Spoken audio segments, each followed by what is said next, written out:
สำหรับคลิปนี้ตุบังสิมาแนะนำแบบละเอียดเนาะสำหรับผู้ใดที่ว่าเข้าสตอรี่แล้วก็บ่มีอันเพลงไทยตุบังสิมาแนะนำต้นแต่ต้นจนจบเลยคือตอนนี้เนาะตัวนี้ก็เป็นเฟซของตุบังเองเลยตุบังจะมาให้เบิ่งว่ามันบ่มีเพลงไทยเนาะ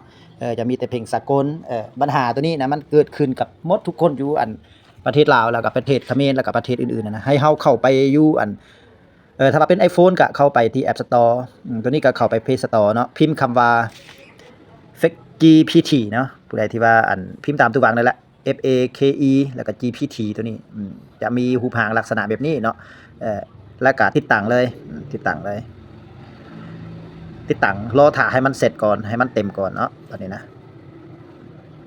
อยู่ขั้นตอนรอถ่านี่ผู้ใดกินกาแฟก็ไปกินเนาะเมื่อเฮาติดตั้งแล้วก็ออกไปเลยออกไปแล้วก็ไปที่การตั้งค่าเพื่อไปเปิดนักพัฒนาบัดนี้ตัวบางสิเข้าไปการตั้งค่าโทรศัพท์แต่ละรุ่นก็ใกล้ๆเคียงๆกันแบบนี้แหละของตัวบางเป็น Android นะสำหรับผู้ใดที่ใส่ iPhone ก็ใกล้ๆกันแบบนี้แหละเข้าไปแล้วก็บ่ฮู้บ่ได้ทักมาถามตัวบางใดเนาะเข้าไปตามนี้แล้วก็ไปหาที่หมายเลขเวอร์ชันนี่ถ้าว่าผู้ใดเห็นหมายเลขเวอร์ชันอยู่ทางถึงนี่ให้กดย้ำๆๆๆแบบนี้เนาะแล้วมันจะเปิดนักพัฒนาเลยนี่มันจะเปิดมีหนังสือน้อยๆอยู่ลุ่มนี้นะแล้วมันจะเข้าอันล็อกหน้าจอแล้วเขาจะเปิดตอนนี้คุณเป็นนักพัฒนาซอฟต์แวร์เนาะเมื่อมันเปิดมาแบบนี้บัดนี้นะแล้วก็ให้ออกไปย้อนกลับไปตัวเลือกสำหรับนักพัฒนาบัดนี้นะ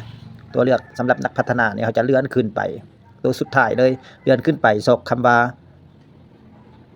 เลือกแอปจำลองสถานที่เนาะตัวนี้นะแบบว่าเขาจำลองเขาตัวว่าเขาอยู่ประเทศไทยนะความหมายมัน เปิดตัวนี้เนาะเปิดตัวนี้แต่ว่าเลือกจำลองสถานที่ยังบ่ทันเปิดเทื่อแล้ววันนี้เขาจะเข้าไป Play Store อีกเนาะ Play Store อีกแล้วก็เพื่อไปเปิดอันแอปตัวนี้แอป GPT ตัวนี้เปิดเลยเมื่อเขาเปิดขึ้นมาบัดนี้นะเปิดขึ้นมาแล้วก็ Active แล้วก็อนุญาตแล้วก็ขณะใส่แอปตัวนี้เนาะจะเป็นการที่ว่าเขาเปิดขึ้นมาแล้ววันนี้เขาจะมาแตะจุดตำแหน่งของเขา1ครั้งแล้วก็ซอกหาประเทศไทยนะผู้ใดซอกหาประเทศไทยนี่เห็นประเทศไทยแล้วก็ซูมเข้าไปเขาจะตัวว่าเขาอยู่ไสบัดนี้นะจะอยู่ไสก็แล้วแต่ให้มันอยู่ในประเทศไทยดูว่าจะแตะใส่ลพบุรีเนาะบางจะแตะใส่ตัวสีเขียวนี่แหละบางจะแตะใส่ให้อยู่นี่อยู่นี่แล้วก็จะมาเปิดอยู่ที่ให้มันอยู่นี่แล้วก็มาเปิดอันตัวสีฟ้านี่ให้มันเป็นสีแดงแต่ว่า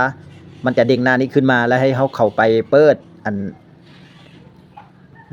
ตำแหน่งของเฮาเนาะเฮาจะเลื่อนขึ้นอยู่สุดท้ายเด้อเลื่อนขึ้นโลดเลื่อนขึ้นไวๆโลดตัวนี้ตัวบาง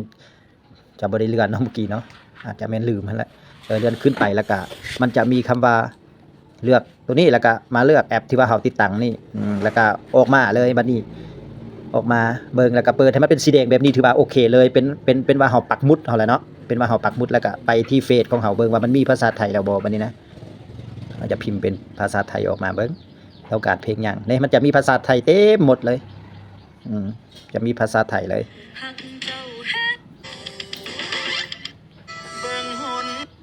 จังมาขอบคุณเด้อที่เธอมาฮักมาเติมแต่งแห่งใจก้าวไปนำกันขอให้ตาจงเป็นพยานว่าเฮาสิฮักกันไปจนฮอดเมื่อตายเบิ่งหนทางไปคือไกลแท้น้องมือใด